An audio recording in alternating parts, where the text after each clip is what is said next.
Eita, agora que eu lembrei a tempo, estamos aí gravando a nossa segunda aula da matéria de homilética, turma das quartas-feiras, curso básico em teologia, 15 de março de 2023. Graças a Deus, me lembrei a tempo. Olha, eu estou correndo tanto hoje que eu ia cometer essa terrível gafe de passar a aula batida sem fazer a gravação. Desculpe, irmãos, realmente eu estou passando uns 4, 5 dias, né? Irmã Leidiane que sabe disso, né? Nós estamos indo numa corrida louca, porque nós vamos ter uma formatura neste sábado em Danbury, Connecticut, e em novembro teremos outra, né? Aí desse grupo daqui está aqui conosco, vai ter um grupo bonito que também vai estar em novembro conosco nesta formatura. Como eu estava falando, irmãos, ah, nós estudamos na aula passada as 11 regrinhas para compreendermos uma base da exegese. E o que é a exegese? Ela nos ajuda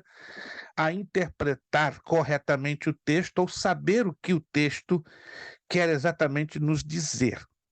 Ah, Deixamos postado para vocês aí no grupo 3 concordâncias bíblicas. Sugerimos que você tenha pelo menos uma no formato livro, tá? Porque ela é uma grande ferramenta para nos ajudar a localizar as palavras dentro da Bíblia. E como estávamos falando, os comentários, sim, eles são importantes, como está aqui na apostila, mas não são essenciais. Por que não são essenciais? Porque a maioria dos comentários, escute bem, a maioria, quase 70% ou mais, são fruto de pessoas que opinam e mostram até mesmo o resultado de suas pesquisas. Eu entendo que nem todo aluno de teologia ou leitor da Bíblia Sagrada vai ter o suficiente filtro. O que é o filtro? Não apenas se tratando de maturidade, mas tendo um conhecimento básico das Escrituras Sagradas para fazer comparações. Vamos ser sinceros aqui, bem abertos. Estamos vivendo hoje uma época de uma enxurrada de informações nas redes sociais. Concordo, irmãos? A quantidade de informação é gigantesca, é monstruosa. E aí temos que ter um redobrado cuidado na seleção destas informações. Quem está me entendendo, gente? Quem está me entendendo? Em alguns de nós temos dificuldade de fazermos o filtro. O que é o filtro? É o que eu acabei de falar agora. Nem todos nós temos aquela habilidade de saber o que é certo, o que é errado, o que é aproveitável, o que não é aproveitável. Deixa eu dar uma dica. Se você tem essa dificuldade de ter um filtro, procure, se você está fazendo pesquisas na internet, exemplo, se você está querendo um comentário sobre o Salmo 91, um exemplo, Salmo 91, salmo muito lindo, muito bonito, muito lido e pregado. Se você quer ter certeza da correta interpretação do Salmo 91, então procure 5 fontes. Cinco. Interessante, 5 é um número bem interessante. E procure comparar essas abordagens que serão em base de comentários. Se a maioria das 5 fontes estão se casando, estão coincidindo, então nós estamos fazendo uma pesquisa coerente e chegando a conclusões coerentes. Agora, se eu estou pesquisando em 5 fontes, eu vou encontrar 5 pontos de vista completamente diferentes, ó, sai fora, porque aí dá problema. Alguém está me entendendo, gente? Isso chama-se filtro. O que é filtro? É você chegar a conclusões que elas se casem dentro de uma coerência bíblica. Na medida que você vai tendo habilidade de ler, conhecer e estudar a Bíblia, é natural que você vai adquirir este filtro. Alô? Esse filtro não se adquire, ó, assim, do dia para a noite. É um processo de leitura. É um processo de habituar-se a ler. Ih, pastor, eu não gosto de ler, ou então eu não tenho o hábito de ler. Então, se você quer estudar a palavra de Deus, vai ter que ter paciência, perseverança, para cultivar este hábito. Se você não cultivar este hábito, eu lhe garanto, e não falo isso para desanimar ninguém, você não vai muito longe. Não, não, não, não, não, não. Porque, irmãos, estudar, alô? Quem está aqui estudando já há algum tempo conosco já sabe disso e vai entender perfeitamente. Estudar requer tempo, ainda que seja mínimo. Requer dedicação, ainda que ela seja mínima. E requer sacrifício, ainda que ela seja mínima. Quem está me entendendo, gente? Quem está me entendendo? Entenderam? Tempo, dedicação e sacrifício. Não, meu tempo é muito apertado. Então, aí estamos com um problema. Eu sou muito preguiçoso para me dedicar. Estamos com outro problema. Ih, pastor, o senhor está me desanimando? Não, eu estou deixando bem claro. E se não tem sacrifício, então não vamos garantir resultados. Mas se eu estou lutando para organizar o meu tempo, se eu estou lutando para me dedicar, e se eu estou lutando para me sacrificar, parabéns para você nesta data querida. Muitas felicidades, que Jesus está com você e você vai avançar no crescimento da graça e do conhecimento. Amém, irmãos? Todos me entenderam? Não falo isso para desanimar ninguém, nós temos que ser realistas.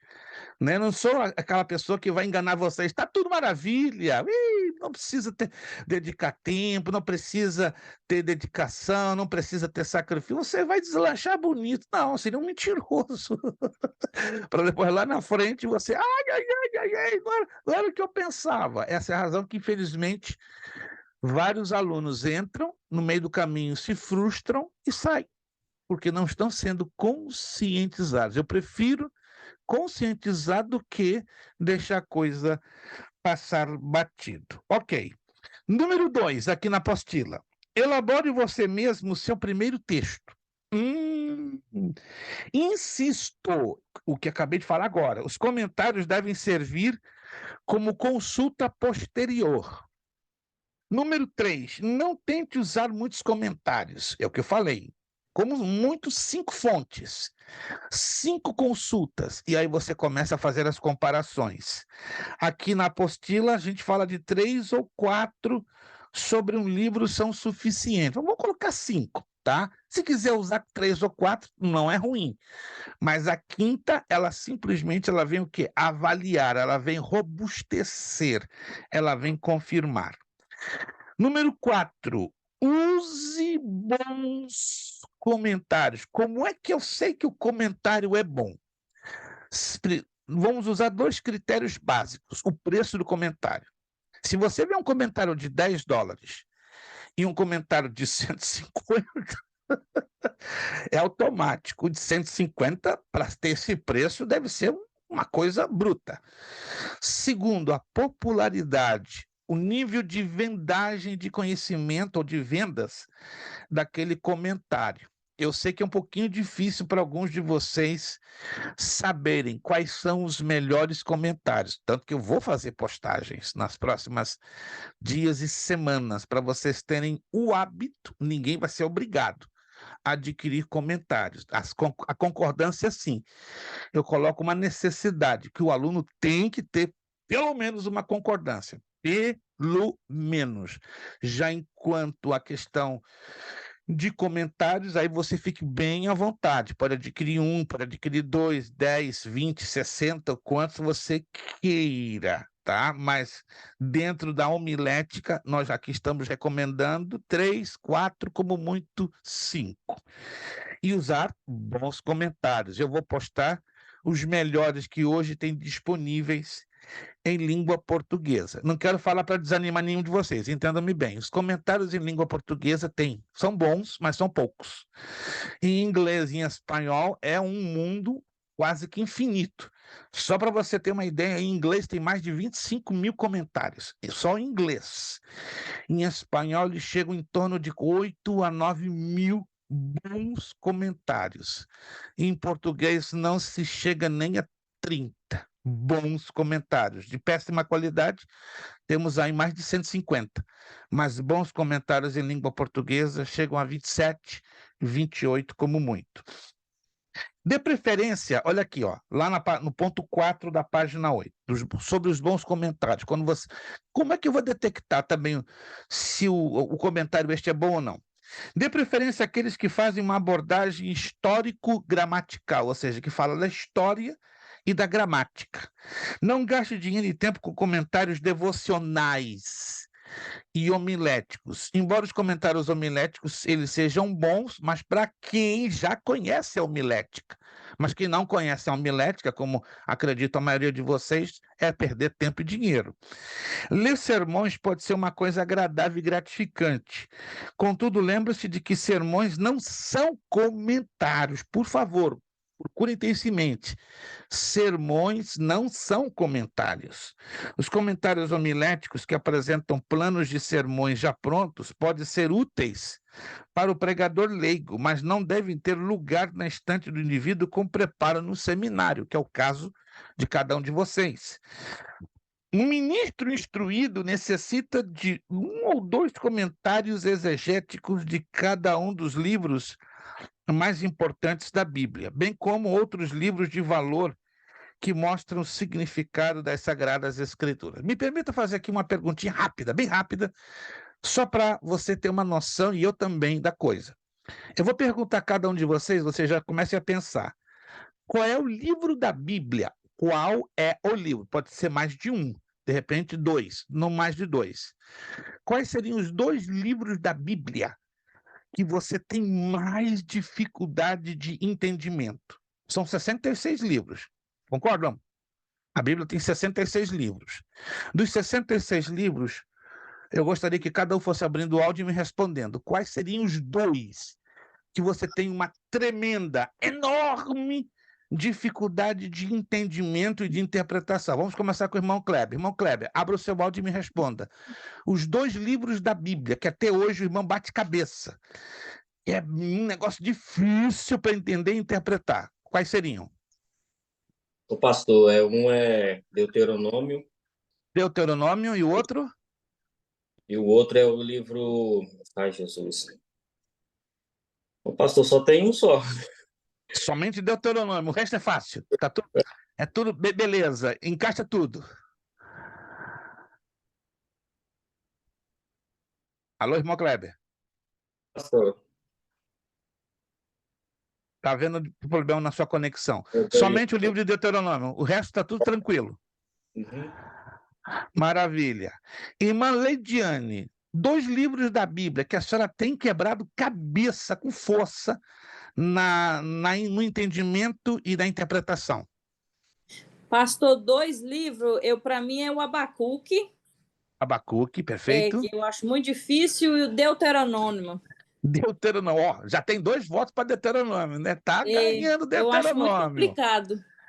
Concordo com a senhora, né? Não é muito fácil, não. Nem Abacuque e nem Deuteronômio. Não. Eu levei algum tempinho para conhecer bem profundamente os dois livros, né? Ironicamente, Abacuque é pequenininho, mas é difícil. Concordo com você, muito difícil.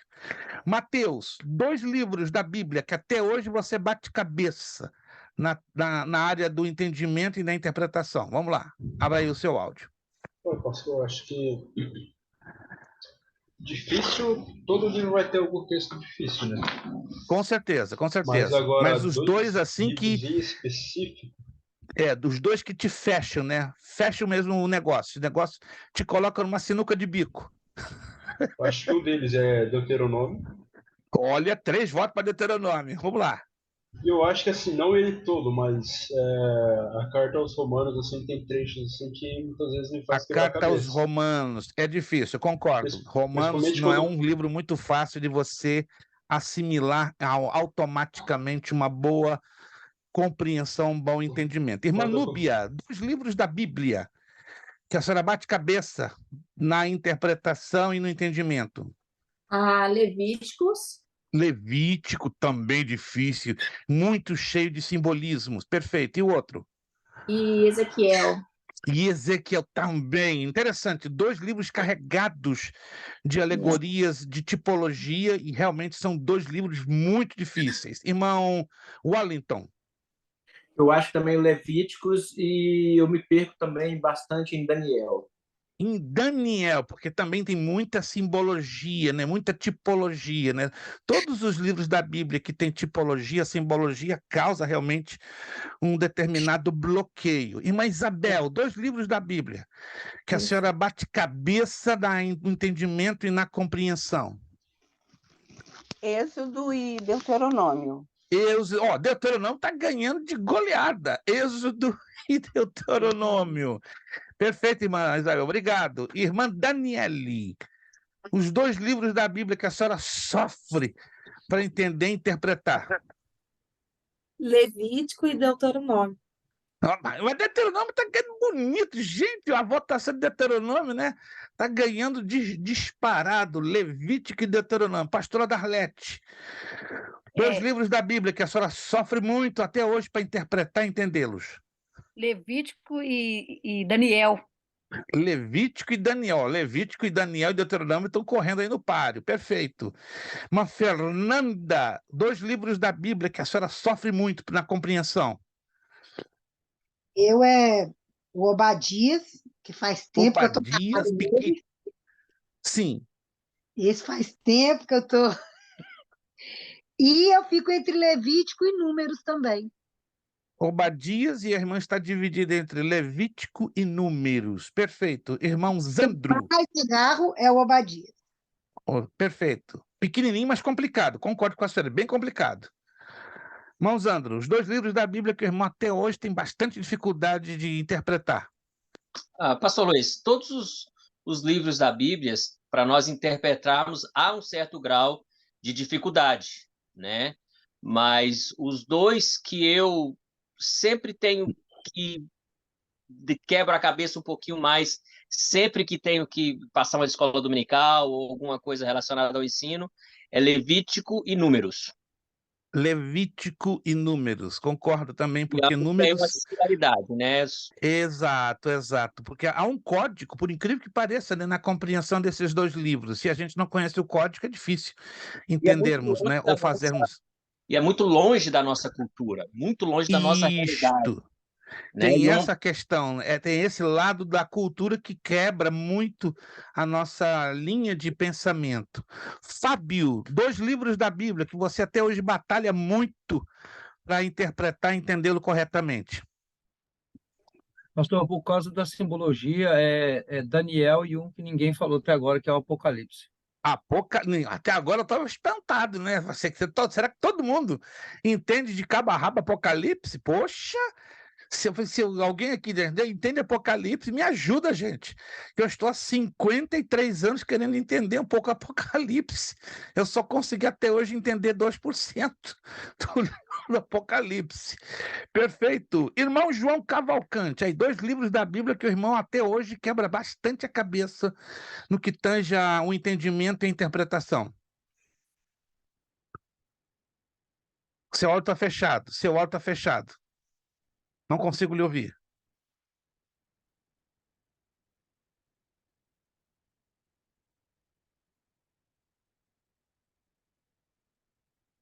Tente falar, continua fechado.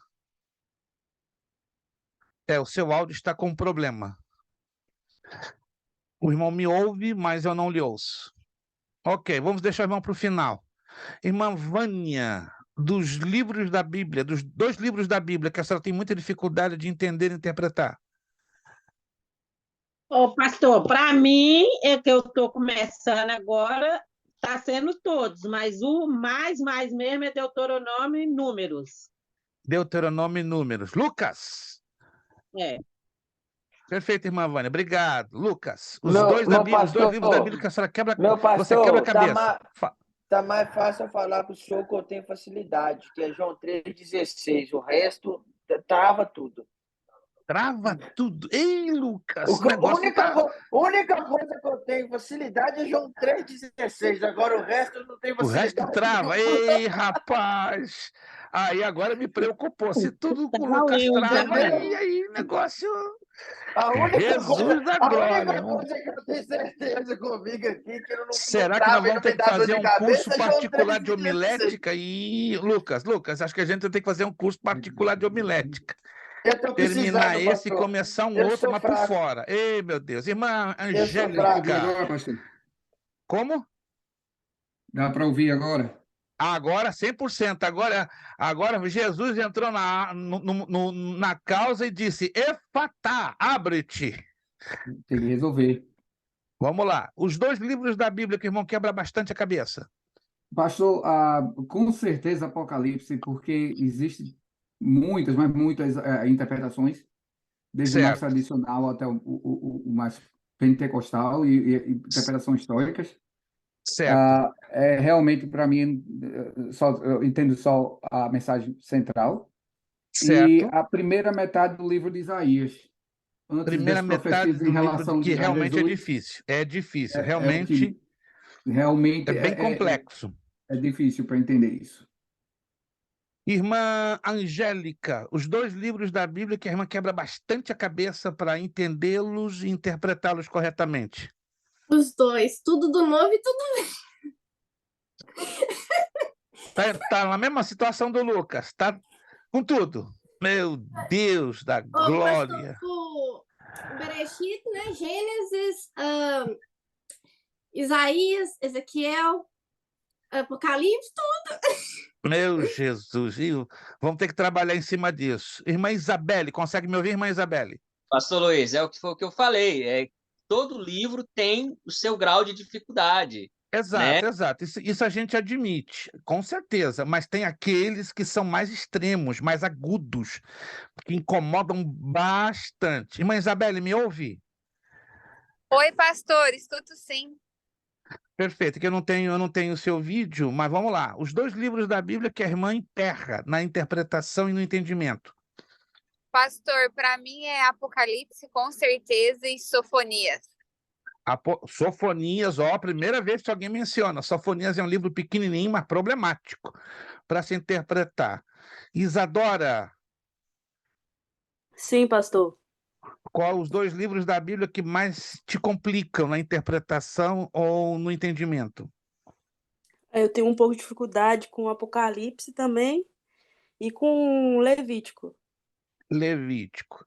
Eu fiz essa enquete para vocês terem uma ideia, né? Que, como o irmão Zandro frisou, todos os livros da Bíblia, sem dúvida nenhuma, apresentam um nível de dificuldade, mas sempre nós vamos nos deparar com 2 bem difíceis, né?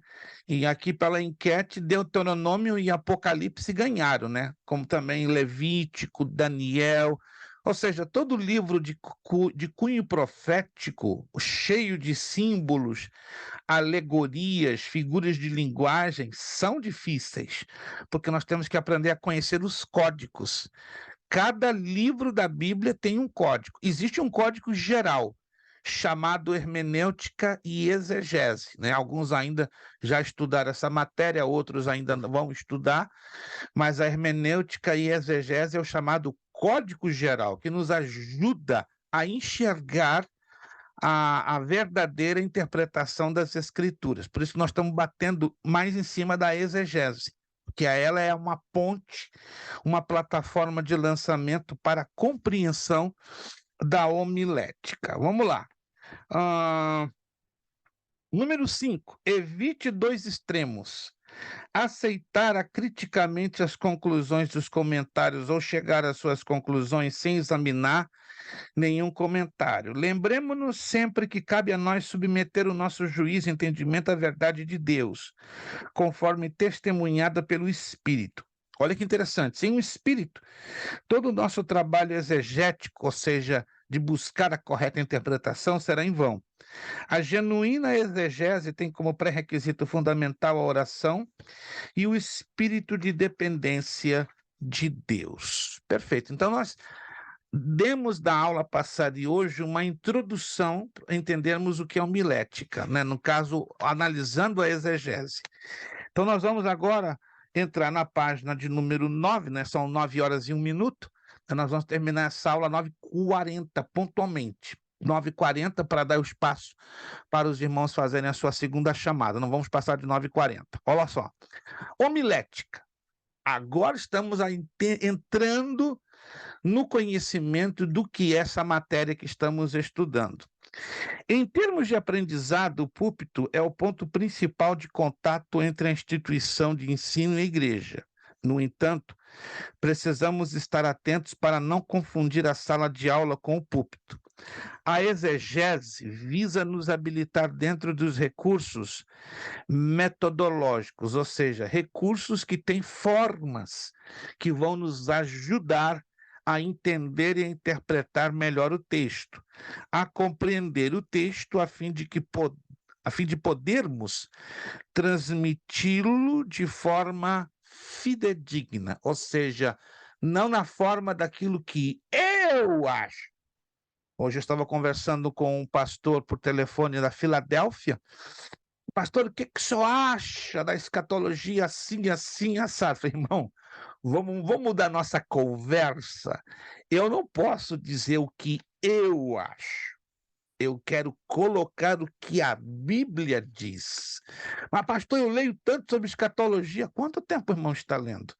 Ou estudando sobre escatologia? 18 anos. Eu não quero desanimar, irmão, não. Eu já estou a 53. E o senhor entendeu tudo? Não. Se eu cheguei a 1,5%, estou feliz da vida. Ele começou a rir e chorar depois. Não, eu não estou brincando. Não. Se eu sei hoje 1,5% da matéria mais complexa da Bíblia, eu estou feliz, não preciso de muito. 1,5% sobra o quê? Mais de 90% que eu não sei, então estou tranquilo. Jesus vem antes aí, a gente não precisa saber 100% da escatologia, entendeu? Nós vamos saber já no céu. Chegou lá, já vai estar tudo revelado e manifesto. O problema hoje, irmãos, é termos a interpretação fidedigna. É como aqui já foi dito, né? O irmão João Cavalcante mencionou, né, que há muitas interpretações para o livro do Apocalipse. Só para você ter uma ideia, existem 8, historicamente falando. 8, impressionante. 8 formas de interpretar o livro do Apocalipse. Nós cristãos pentecostais, né, que somos, acredito aqui, a maioria aqui que estamos aqui somos pentecostais, nos inclinamos para uma tendência chamada interpretação preterista. O que é preterista? Olhando para o passado, para o presente e para o futuro. Eu não vou entrar nesses detalhes agora, certo? Mas nós que cremos no arrebatamento na igreja, tribulação, governo de 1000 anos de Jesus Cristo na terra, nós nos inclinamos para a chamada interpretação preterista. Tem outras 7 que eu não vou, repito, entrar em detalhes. Mas vamos lá. Qual é a definição de homilética? Significa conversar com, falar. A homilética é a ciência da qual a arte é a pregação e cujo produto é o sermão. Homilética é a ciência que ensina os princípios fundamentais de discursos em público, aplicados na proclamação e ensino da verdade divina em reuniões regulares, congregadas para o culto divino. É a ciência que trata da análise, classificação, preparação, composição e entrega dos sermões. Olha que interessante. Isso aí é muito, mas muito interessante. A homilética, então, ela é uma ciência cheia de códigos, cheio de situações que devem ser consideradas para alcançarmos o fim apropriado. Sem dúvida, a homilética é uma arte que já exige força criativa, que consiste na aplicação e adaptação dos princípios gerais da retórica, à elaboração e transmissão do sermão. Alguém pode me dizer o que você entende da palavra retórica? Você não é obrigado, estamos aqui para juntos estudarmos, mas alguém já ouviu falar desta palavra e tem ideia do seu significado? Retórica. Pode abrir o áudio e me responder. Ninguém é obrigado, mas se você já ouviu falar e tem uma ideia do significado da palavra retórica, pode abrir o áudio e responder a pergunta. Retórica. E ela está ligada à oratória. Oh, que interessante. São duas coisas que trabalham lado a lado, mas são diferentes entre si. A oratória... Eloquência? Como? Eloquência. Eloquência. Eloquência baseado na compreensão das alegorias apresentadas. Excelente, irmã Isabel. Irmã Isabel está ligada, hein? Hoje ela não está em 110, não, gente. Irmã Isabel tem 220. Tá numa frequência de alta eletricidade. Então, retórica está ligada à eloquência, mas essa eloquência ela trabalha em cima do uso adequado das figuras de linguagem. A oratória seria o desenvolvimento prático da eloquência. Vamos então lá. Sem dúvida, a homilética é uma arte, já que exige força criativa, que consiste na adaptação e dos princípios gerais da retórica e elaboração da transmissão do sermão. Assim sendo, podemos chamar a homilética de retórica sagrada. Retórica, eloquência, é a arte de falar bem, visando a instrução e principalmente a persuasão. O objetivo da retórica é convencer o instrumento de que dispõe a palavra. Agora, olha a relação. Qual é a conexão que existe entre retórica e homilética? A homilética se pressupõe a utilizar alguns dos recursos da retórica para a transmissão da palavra de Deus. Desta forma, podemos dizer que a retórica é o gênero e a homilética é a espécie. Agora, preste atenção aqui.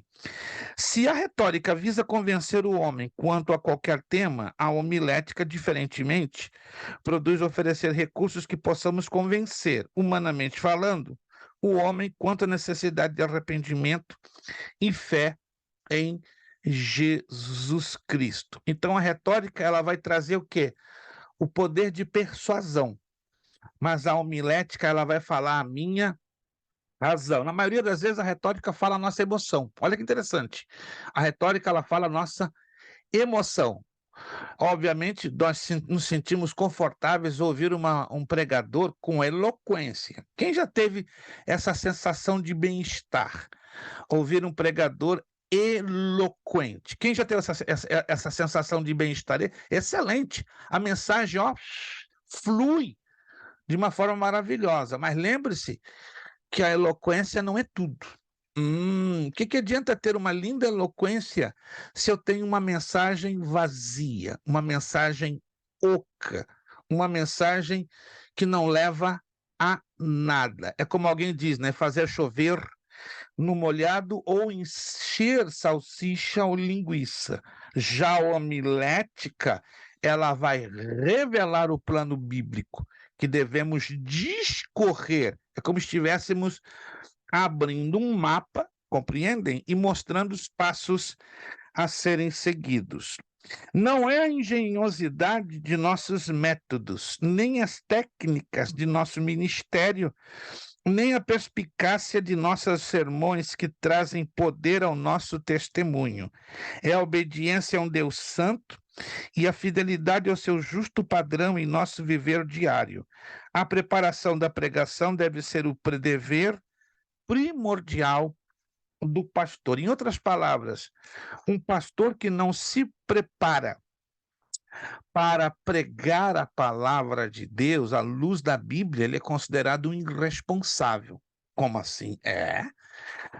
O livro do profeta Jeremias, capítulo 48, versículo 10 diz: Maldito aquele que faz a obra do Senhor relaxadamente. Então isso é muito perigoso, fazer a obra do Senhor relaxadamente, ou seja, sem um preparo básico. E esse preparo básico seria o que nós estamos aqui trabalhando.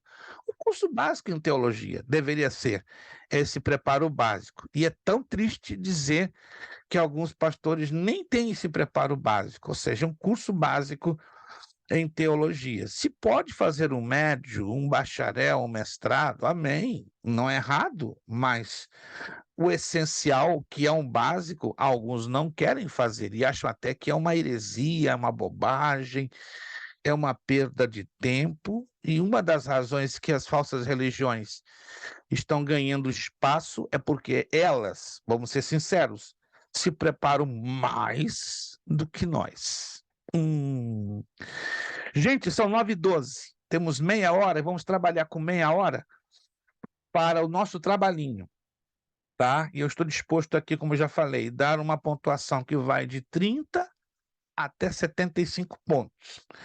Vamos abrir o Salmo 23, tá? O Salmo de número 23. Um salmo curtinho, tem 6 versículos, mas tem uma mensagem tremenda. Tremenda. Nós vamos fazer 2 estilos de pregação. O primeiro estilo, ele não está ligado às normas exatas ou legais da homilética. Nós vamos investigar o texto e depois nós também trabalharíamos com uma forma exata como a homilética nos ensinaria, tá? Só para você dar uma olhadinha na apostila lá na frente, nós vamos batalhar em cima do que eu vou falar agora. Existem 3 tipos de sermões que devem ser considerados e até mesmo aprendidos. O sermão no formato temático, o sermão no formato textual e o sermão no formato expositivo. Deixa eu dar uma rápida abordagem, nós vamos trabalhar com o Salmo 23. O sermão temático ele é o mais fácil. Por quê? Você vai ver isso lá na apostila. Se você der umas passadinhas lá na frente da apostila, você vai ver esses 3 sermões. Mas eu estou resumindo só para você ter uma noção de como nós mais adiante vamos trabalhar em cima desses 3 principais tipos de sermões. O temático, ele se baseia num tema, num assunto comum, dentro não apenas de um texto, mas de vários textos espalhados pelas Sagradas Escrituras. Exemplo, fé. Podemos trazer uma mensagem falando de fé. Podemos usar dezenas de textos na Bíblia Sagrada referindo-nos ou falando sobre a fé. Creio que se lembram? Eu falei na aula passada que a Bíblia nos ensina 8 tipos de fé. A fé pequena, a fé fraca, a fé grande, a fé forte, e aí vai. E aí vai. E aí eu posso trabalhar com vários textos ao mesmo tempo, sempre falando do tema fé. O sermão textual já é diferente.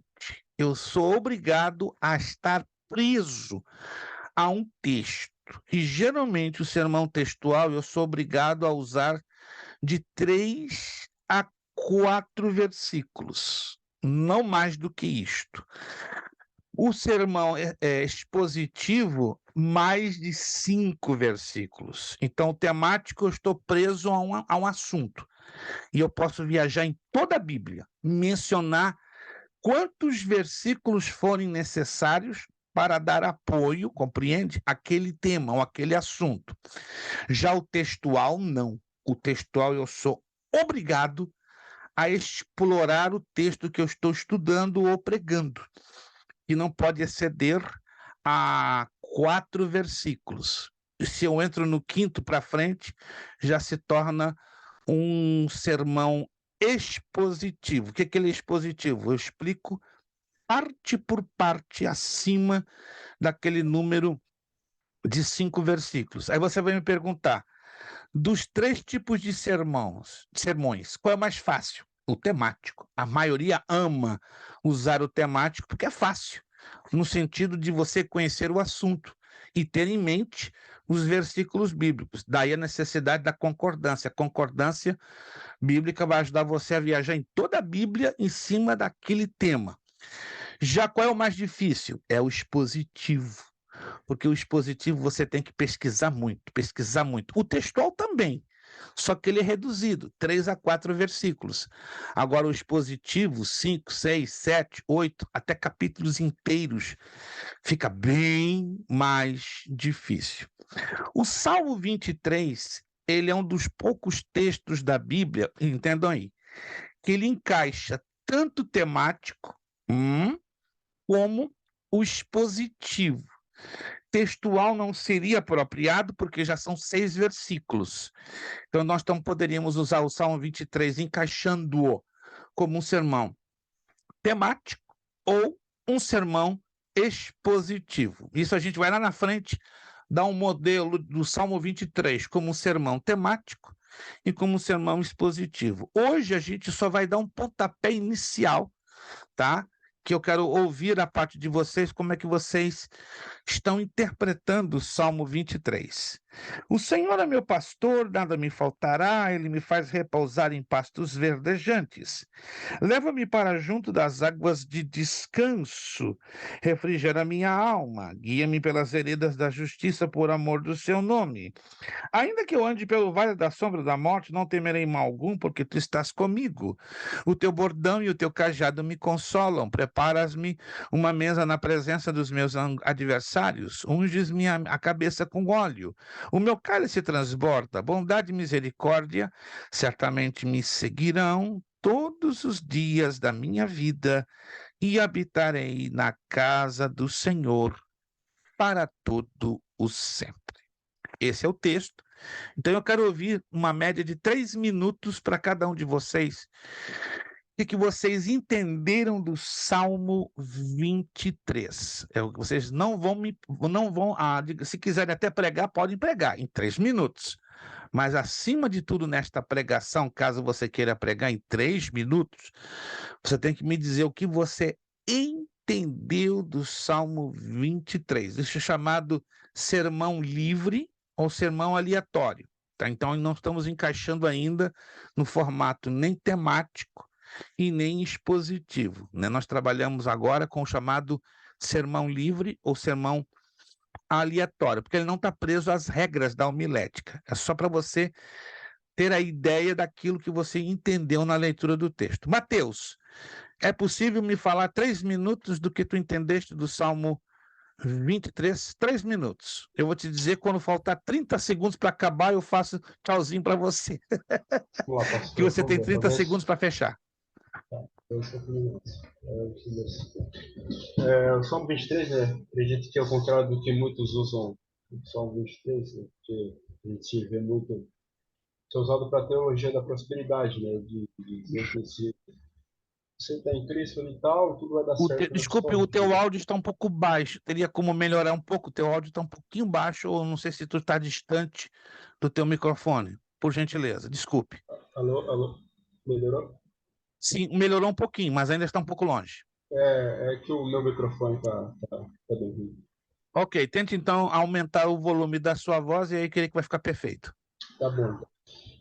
Como eu estava dizendo, pastor, o Salmo 23, né, ele é bem distante daquilo que eu tenho ouvido muito de pregação, né, que tem interpretado esse salmo como algo para basear a teologia da prosperidade. Correto. Só que eu acredito que, assim, para a gente entender o Salmo 23, o primeiro verso dele é bem chave para isso, né? Ele fala: Certo. O Senhor é meu pastor, nada me faltará. Eu andei pesquisando aqui e uma tradução melhor seria: por isso nada me falta, ou eu não tenho falta de nada, né? Acredito eu que logo no primeiro verso, Davi, ele está falando assim, que o Senhor, que nada lhe falta e que nada, ele não tem falta de nada, justamente porque ele tem o Senhor como pastor dele. E aí, no restante do Salmo 23, ele começa a dar motivos do porquê ele não tem falta de nada e do porquê o Senhor é o pastor dele, né? Primeiro fala: deitar-me faz em verdes pastos, ou seja, de que o pastor, esse pastor, lhe dá tranquilidade, né? Guia-me mansamente a águas tranquilas. Refrigera minha alma, guia-me pelas veredas da justiça por amor do seu nome. No verso 4 é interessante que ele fala: ó, ainda que eu andasse pelo vale da sombra da morte.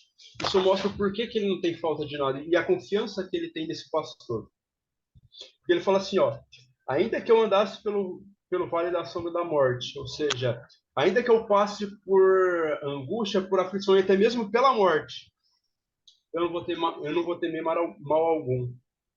Por quê? Porque a tua vara e o teu cajado me consolam. Para a gente entender isso, a gente tem que entender o ofício do pastoreio ali, né? E não vai dar para explicar agora, né? Porque o tempo é pequeno. Claro, claro. Só que aqui ele está demonstrando que a confiança que ele tem nesse pastor, a confiança, né, que Israel, como ovelha, pode ter nesse pastor. Preparas uma mesa perante mim na presença dos meus inimigos. Outro exemplo de confiança, porque a confiança de que mesmo que ele esteja na presença dos inimigos dele, né, Deus vai estar com ele. E certamente que a bondade e a misericórdia me seguirão todos os dias da minha vida. E habitarei na casa do Senhor por longos dias. Isso aqui, se a gente fazer a ligação, era uma cultura judaica de que quando alguém ia visitar uma pessoa, o anfitrião da casa ficava responsável pela segurança dele até ele chegar no portão da cidade. Então, por isso que eu falo, certamente a misericórdia me seguirão todos os dias da minha vida. Por quê? Porque ele está habitando na presença desse pastor. E a misericórdia e a bondade vai seguir ele todos os dias. Justamente por quê? Porque o pastor, que é o anfitrião da casa, se encarregará do bem-estar dessa ovelha. Maravilha, Matheus, parabéns, muito bom. No finalzinho eu já vou dar a nota que eu já aqui apliquei a você. Quero deixar bem claro que você, se não quiser participar, eu não vou descontar ponto, mas não ganha nada. Entendeu? Eu coloco assim como obrigatório no sentido de motivar vocês a participarem, mas eu não vou forçar ninguém caso não queira participar ou expor ao seu entendimento ao Salmo 23. Mas se quiser, então você está se candidatando a ter pontos de bônus extra. Irmã Núbia, por favor, se quer participar, tem 3 minutos. Abra o seu áudio, por gentileza. 3 minutinhos. Quando estiver a 30 segundos de fechar, eu dou um tchauzinho para a senhora. 30 segundos para fazer a conclusão. Vamos lá. Ok. Esse salmo, o Senhor é meu pastor. O primeiro ponto, o Senhor é meu pastor e nada me faltará. É que nós temos em Jesus o nosso pastor, e é nele que nós devemos confiar. E se estamos com ele, nada que realmente importa vai nos faltar. E fala que deitar-me fazem verdes pastos. A nossa confiança vai estar nele, que aonde a gente for, nós vamos estar tranquilos na presença dele. Guia-me mansamente a águas tranquilas. Ele é o nosso Salvador. E a minha confiança está nele, independente da tempestade que eu vou estar passando, eu vou estar tranquila, porque eu confio nele. Se ele está comigo ali, eu sei que o melhor por mim, ele vai fazer. O que ele achar que é melhor por mim. Refrigera a minha alma. As ovelhas, quando elas se machucam, ou quando elas caem ou se ferem, elas confiam no pastor delas. Elas sabem que ele vai estar ali curando a ferida dela. Guia-me pelos caminhos da justiça por amor do seu nome. Muitas vezes, assim como as ovelhas, a gente tende a sair do nosso caminho, nos desviarmos de alguma forma, né? Mas ele, como bom pastor, ele está sempre ali, só esperando a gente voltar para ele. E ele, novamente, ele sempre está guiando a gente pelo caminho certo. Basta só a gente dar vazão a isso, né? A gente querer voltar. Ainda que eu andasse pelo vale da sombra da morte, não temeria mal algum. Porque mesmo que os poderes das trevas venham sobre nós, se eu estou com ele, se a minha confiança está nele, eu sei que mal nenhum vai me abater. Porque tu estás comigo, a tua vara e o teu cajado me consolam. Então, por mais que esses poderes da escuridão venham, por mais que os problemas, as dificuldades da vida venham até mim, eu sei que ele vai estar comigo. Então, às vezes é preciso passar por alguma coisa, é preciso passar por alguma dificuldade, mas 30 segundos, pastora, fechar. 30 segundos. prepara uma mesa perante mim na presença dos meus inimigos. Unge a minha cabeça com óleo, o meu cálice transborda. Certamente a bondade e a misericórdia me seguirão todos os dias da minha vida. Então, se eu estou com ele, não importa diante de quem ou de qual obstáculo eu vou estar. A minha confiança vai estar nele, que no final, o melhor por mim ele vai fazer. A minha confiança vai estar nele sempre. Maravilha, irmã Núbia. Aprendeu muito com o seu professor daí do lado, chamado Wellington Soares. Esse é o professor. Estou ouvindo o seu esposo falando através dos seus lábios. Impressionante, irmão Wellington. Parabéns, irmão Wellington. O irmão fez um excelente trabalho com sua esposa. Deixa eu deixar claro aqui. Se não der para todo mundo falar hoje, você tem a chance da próxima aula continuar, tá bom? Então, você querendo participar, não vai ficar impedido de ter o seu pontinho, tá? Já tenho aqui o nosso irmão Mateus, a nossa irmã Núbia. Agora vamos ouvir o nosso irmão Wellington. 3 minutinhos, eu sei que é desafiante, não é? Mas em 3 minutos dá para trazer uma mensagem boa, trazer um bom conteúdo, né? O Mateus trouxe esse conteúdo, irmã Núbia, e agora vamos ouvir o nosso professor Wellington Soares. Então, o Salmo 23, quando Davi fez esse salmo, ele se baseou nele também, porque ele era um pastor de ovelhas. E quando ele fala, o Senhor é meu pastor, nada me faltará, porque ele sabia, quando ele guiava as ovelhas dele, ele guiava para lugares bons. E assim Deus faz conosco também, né? E já no Novo Testamento, o bom pastor Cristo é comparado ao bom pastor, que leva as suas ovelhas para o bom caminho, né? Refrigera a minha alma, guia-me pelas veredas da justiça, por amor do seu nome. Então, qual a lição que nós aprendemos aqui? Se estivermos guiados, estivermos na justiça, seguindo a Deus, nada vai nos acontecer, né? Porque é só seguirmos o que Deus tem para nós. Ainda que eu ande pelos vales da sombra da morte, não temei mal algum. Mesmo na dificuldade, mesmo nas piores ocasiões da nossa vida, pelos desertos, Deus vai estar ali conosco, né? E não precisamos temer, porque vamos passar por isso. A tua vara e o teu cajado me consolam. Então, Deus, nós vamos estar ali, mas ele não vai nos desamparar. Ele vai estar conosco a todo momento. E a vara e o cajado é o que puxa a ovelha para perto dele ali, para cuidar. Prepara uma mesa perante mim na presença dos meus inimigos. Unge a minha cabeça com óleo e meu cálice transborda. Quer dizer, Deus unge a minha cabeça, era como ungia os sacerdotes antigamente também. Então, ele está falando que Deus vai ungir, o cálice dele vai transbordar, que nada faltará para ele na mesa dele também. Certamente que a bondade e a misericórdia me seguirão todos os dias da minha vida. Sempre vai ter Deus na nossa vida, sempre. Por mais que a gente tá ali desviando, ele vai lá atrás. Esse é o bom pastor, ele vai atrás da ovelha perdida, busca ela, né? E a misericórdia dele, por mais que a gente a misericórdia está ali renovando todos os dias da nossa vida. Lindo, irmão Wellington, lindo! Oh, meu Deus! Parabéns. Vou fazer propaganda do irmão para pregar nas igrejas aqui na Flórida. Irmã Isabel, se gostaria de participar, a senhora tem 3 minutos. A senhora pode declinar, se quiser, mas aí fique à vontade. Então, Salmo 3 23... minutinhos, tá bom? 3 minutinhos para a senhora. Quando faltar 30 segundos, eu dou um tchauzinho para a senhora. Para fazer a conclusão. O Salmo 23 foi escrito por Davi, né? Perfeito. E o Senhor é meu pastor e nada me faltará.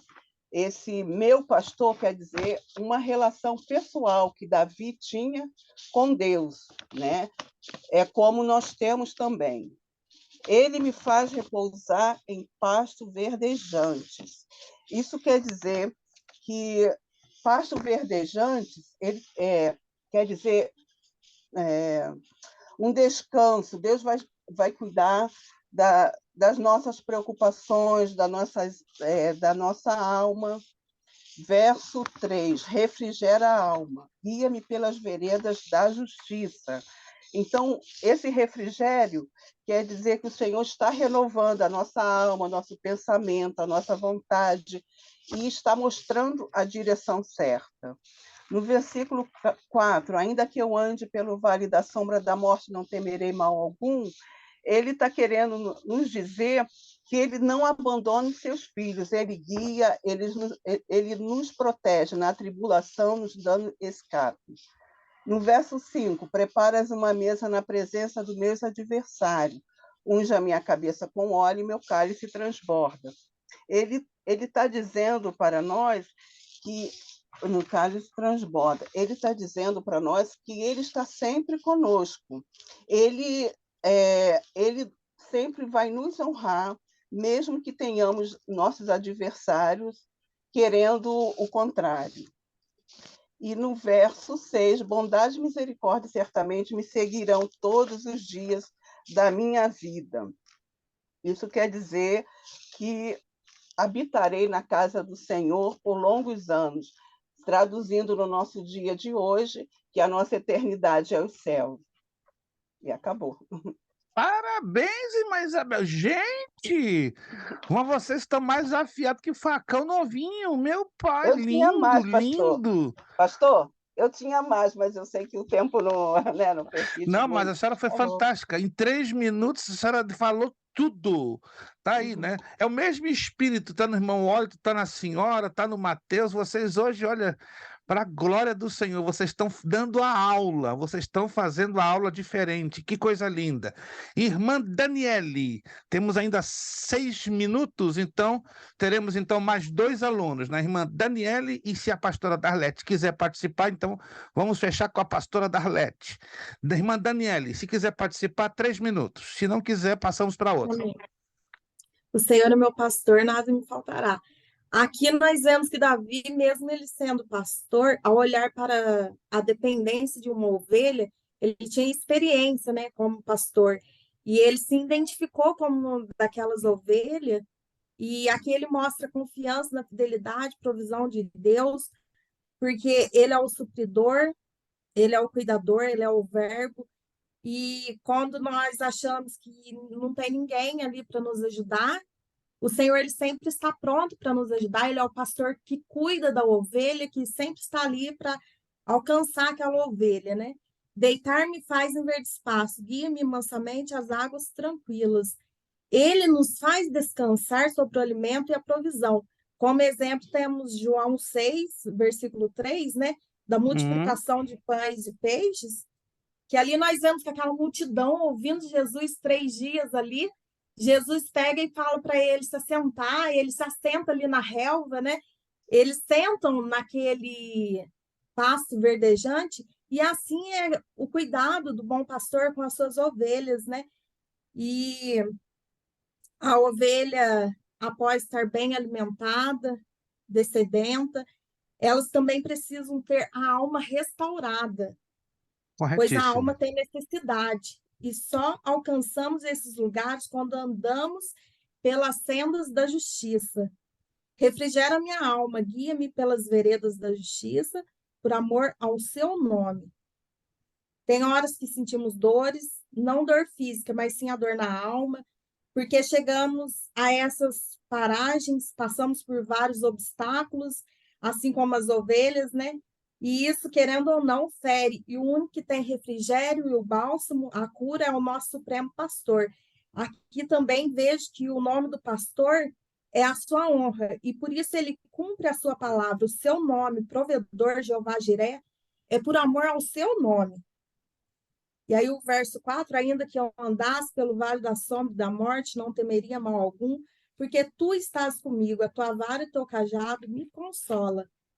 O vale da sombra e da morte fica nas regiões celestiais, por onde passam todos aqueles que morreram com a mesma fé que Abraão, pois necessitam atravessar para o outro lado da vida. E atravessa aquele vale quem tem o selo do Espírito Santo, que é o penhor da herança de Deus. Com este selo, a alma justa não terá temor dos anjos caídos que rondam ali. Satanás não pode tocar neles. Como exemplo, Efésios 1, versículo 13.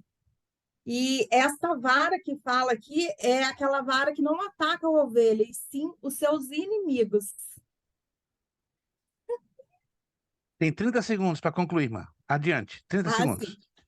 Esse cajado é aquele que alcança a ovelha caída, é um instrumento de restauração nos lugares mais difíceis, e preparas uma mesa perante mim, que é o reconhecimento, a mesa preparada, a cabeça ungida, o cálice transborda, um espírito humano cheio de Deus. É o coração, aquele coração que está cheio do Espírito de Deus. Então, essa pessoa descansa, essa ovelha descansa, porque o pastor significa amigo, cuidador, protetor, pai, companheiro, quem guia, e ele nos dá, né, o refrigério, o conforto, a paz, a segurança, o repouso e o auxílio. Isso. Maravilha! Meu Deus! Deus abençoe nossa irmã Daniele Militão. Muito lindo. Pastor Darlete, fechando com chave de ouro. Não, com chave de fogo. Em nome de Jesus. Vamos lá, pastora. A senhora tem 3 minutinhos. Então, a felicidade de termos o Senhor como nosso pastor, né? Davi, ele pastoreava as ovelhas do seu pai, e não sabendo ele que o grande pastor, que é Deus, cuidava dele quando ele cuidava das ovelhas do pai dele, né? Então, ele escreveu esse salmo. Esse salmo foi escrito por Davi. O livro de Salmo é uma coletânea, eles foram escritos em várias épocas ao longo da história de Israel, né? Foram escritos durante o século. Assim, os salmos são divididos, né? Em 5 partes. O salmo primeiro, a 41, inclusive no salmo 15, o salmo 51 foram. Davi escreveu quando ele, né, pediu perdão ao Senhor por aquele pecado que ele teve com Betseba. Então, esse salmo foi escrito, não tem a data exata de que os salmos foram escritos, mas foi escrito durante o século X antes de Cristo. Depois também os outros também foram escritos também do século 378, antes de Cristo também, quando o povo foi para Babilônia, né? E então Davi escreveu esse salmo. Então, quando ele cuidava das ovelhas, o grande bom pastor, que é nosso Deus, né? Ele cuidava de Davi enquanto ele cuidava das ovelhas. Então, aqui fala, né? Nós somos felizes de ter o Senhor como nosso pastor. Davi, ele cuidava das ovelhas, ele confiava era no Senhor, como ele matou o urso, matou o leão, né, que queria comer as ovelhas, pegar as ovelhas. O que ele fez? Ele confiou no Senhor, ele confiava em Deus para que Deus desse o livramento e capacitasse ele para que ele continuasse cuidando daquelas ovelhas o melhor possível. Ele dependia de Deus, sempre dependeu de Deus para fazer o trabalho dele, né? Então, aqui nós podemos falar que o Senhor é o nosso pastor e nada nos vai faltar. Não vai faltar nada mesmo para nós. O necessário que nós precisamos, nada não vai faltar. De acordo com a vontade de Deus que Deus tem para a nossa vida, não vai faltar nada para nós. Deitar-me faz em verdes pastos, guia-me mansamente às águas tranquilas. Então, que nós possamos estar tranquilos diante do Senhor, né? Então, confiar no Senhor como Davi confiou, nós também confiamos. Nós sabemos que ele refrigera, no 3 fala, refrigera minha alma, guia-me pelas veredas da justiça por amor do seu nome. Então, quando nós ficamos desanimados, então o Senhor vem com o refrigério dele para a nossa alma. 30 segundos para a senhora fechar. Então, quando nós às vezes, quando ele fala que ele refrigera minha alma, guia-me pelas veredas da justiça por amor do seu nome. é quando nós estamos desanimados, o Senhor vem com refrigério, né? Ele, com a sua graça, nos dá vigor e nos restaura, nos renova, né? É o refrigério que ele dá para a nossa alma. Tá bom? Amém, amém. Amém. Nós então tivemos hoje a participação de 5 irmãos, né? Irmã Daniele, irmã Isabel, irmão Mateus, irmã Núbia e irmão Wallington. Excelentes as participações. Vou dar já as notinhas para vocês como pontos extras. Ganhando 50 pontos, nossos irmãos Mateus, Núbia e Pastora Darlete. Então, Mateus, Núbia e Pastora Darlete alcançaram 50 pontinhos, parabéns. Qual o critério que nós estamos dando essa pontuação? Objetividade, conteúdo e discursar, ou seja, destrinchar bem o conteúdo de acordo com os versículos apresentados. Então, esse é o critério que nós estamos levando em consideração.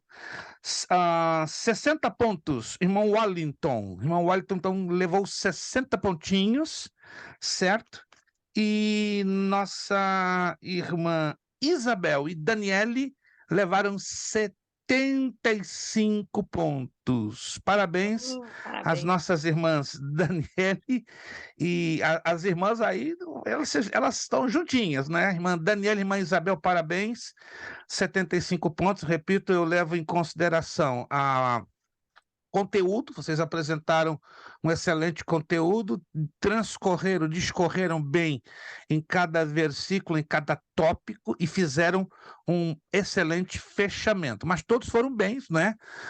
Na escala de 50, 60 e 75. O mínimo seriam 30 pontos, né? Mas a maioria de vocês alcançou acima do mínimo. Então, na próxima aula, quem quiser participar, não é obrigado, né? Tem a obrigatoriedade entre aspas.